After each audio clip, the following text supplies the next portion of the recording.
Hello guys! Ito ulit si Sir Christian nagbabalik para sa ating daily mathematics.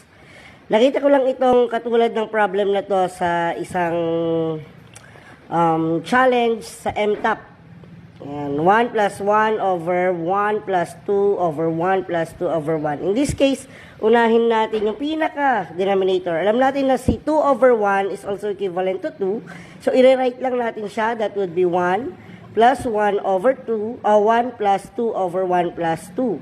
2 plus 1 is 3. So, ibig sabihin, yung denominator natin magiging 1 plus 2 third.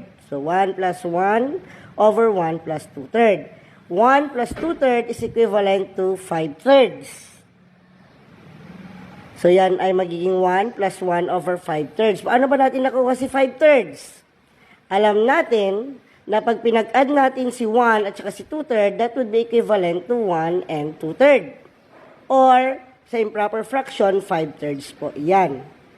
Then, 5 thirds is a fraction na sa denominator. Gagawin lang natin siyang multiplication, yung ating operation. Then, kukunin natin yung reciprocal ni 5 third, which is 3 over 5. So, 1 times 3 over 5. So, magiging 1 plus 3 fifths.